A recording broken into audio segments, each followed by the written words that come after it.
Που ήταν στη φωνή και τον Χρήστο Βλαχοπάνου στην κιθάρα που μας χάρισαν αυτά τα όμορφα τραγούδια.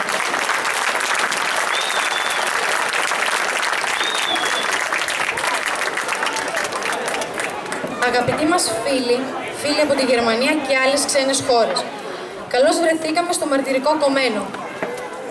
Όταν έπεφτε το πρώτο φως της Δευτέρας, της 16ης Αυγούστου 1943, κανείς δεν μπορούσε να φανταστεί τι θα άφηνε πίσω της η μέρα όταν θα έπεφτε το πρώτο σκοτάδι της. Δεν θέλω να το θυμάμαι, δεν μπορώ να τα ξεχάσω.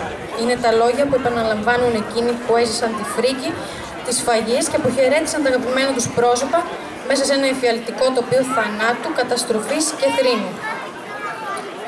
70 χρόνια πριν, σαν τούτη την ώρα, η νύφη Αλεξάνδρα θα ξεκινούσε το νέο της ταξίδι. Στην αγκαλιά του άντρα της, Θεοχάρη Καρίνου, θα δρασκελούσε την πύλη του ονείρου και θα βάδιζε στο δρόμο της καινούργιας της ζωής. Η Αλεξάνδρα δεν πρόλαβε να ζήσει την πρώτη νύχτα του γάμου της. Λίγο πριν αποχαιρετήσει το πατρικό της σπίτι, την πρόλαβαν τα όπλα της γερμανικής ναζιστικής Wehrmacht και αποχαιρέτησε τη ζωή μέσα σε ένα λουτρό αίματος και σε ένα σωρό από σφαίρες που ξέρεσε το πολυβόλο του λοχεία Τσάντερ. Απόψε, 70 χρόνια μετά, η Αλεξάνδρα παραμένει πάντα νέα και στους αιώνες των αιώνων. Και εμείς εδώ, σε τούτα τα ματωμένα χώματα, τιμούμε την πρώτη νύχτα του γάμου της που δεν άφησε να ζήσει. Και στεκόμαστε ευλαβικά μπροστά στην γλυκύτατη μορφή της, στέλνοντας σε όλα τα μήκη και τα πλάτη της γης την κραυγή της. Το έγκλημα αυτό δεν περιγράφεται και δεν παραγράφεται και αποκαλύπτει σε όλη την έκταση και το βάθος του τη βία του πολέμου που αποκτηνώνει τον άνθρωπο και ανοίγει παντού ομαδικούς τάφους. Ο άνθρωπος, το μεγάλο ένιγμα. Πόσους δρόμους πρέπει να περπατήσει κανείς προτού τον πεις άνθρωπο? Ο άνθρωπος, ο θήτης και το θύμα.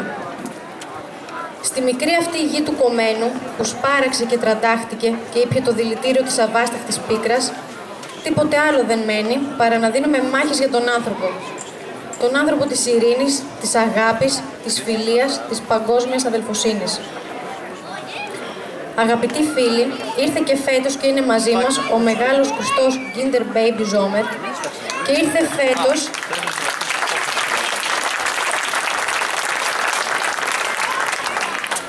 φέτος για να τιμήσει τη μνήμη της Αλεξάνδρας. Ο ανθρωπιστής και ειρηνιστής Kinder Baby Zomer, επίτιμος δημότης του Κομμένου, αλλά ταυτόχρονα και πρεσβευτής της ιστορίας του και του ολοκαυτώματός του, μετέφερε και εξακολουθεί να μεταφέρει σε όλο τον κόσμο το όνομα του Κομμένου ως ένα σύμβολο αδιάκοπης καταγγελίας του πολέμου και ατέρμονης ελπίδας για την επικράτηση της παγκόσμιας ειρήνης και ανθρωπιάς. Μαζί με τον Kinder Baby Zomer θα μοιραστεί τη σκηνή η αρτινή αρχαιολόγος και ηθοποιός Θεοδώρα Θεοχάρη. Ένα κορίτσι με βαθιές ανησυχίες για τη ζωή και τον άνθρωπο και με χορδές ευαίσθητες που πάλουν ασταμάτητα στην παραμικρή ταλάντευση της ζωής. Kinder Baby Zomer και Θεοδώρα θα αποδώσουν απόψε με ένα συνδυασμό μουσικής και λόγου κείμενα από το βιβλίο του εκκομμένου φιλόλογου Δημήτρη Βλαχοπάνου «Αγαπημένη μου αδερφή Άλεξ», που κυκλοφόρησε πριν 3 μήνες και περιγράφει το ματωμένο γάμο της Αλεξάνδρας. Ήρθαν φίλοι μας από τη Γερμανία για να τιμήσουν τους νεκρούς του κομμένου και βρίσκονται απόψε μαζί μας σε αυτή την πλατεία μαρτύρων για να διαδηλώσουν καταγγέλλοντας τον πόλεμο και ευλογώντας την ειρήνη.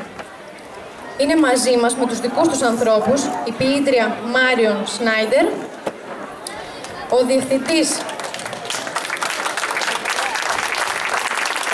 του Jazz Festival της Δρέσδης, Στέφεν Βάιλντ,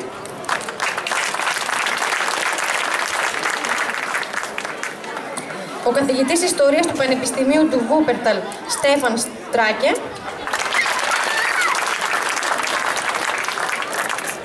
ο εκπρόσωπος του Εθνικού Συμβουλίου για τη Διεκδίκηση των Γερμανικών Επανορθώσεων, Δαμιανός Βασιλιάδης, ο πρόεδρος της Ένωσης Θυμάτων Καλαβριτινού Ολοκαυτώματος, Χαρίλαος Ερμίδης. Ας κρατήσουμε λίγο από το λευκό νηφικό της Αλεξάνδρας και ας περιπλανηθούμε μέσα από τους ήχους του Kinder και το λόγο της Θεοδόρας, τις πεδιάδες της αγωνίας και του πόνου των ανθρώπων που έλαχαν να είναι οι προγονείς μας. Σας παρακαλούμε να παρακολουθήσετε με σεβασμό και βαθιά σιωπή την πρώτη νύχτα του γάμου της Αλεξάνδρας. Ευχαριστώ.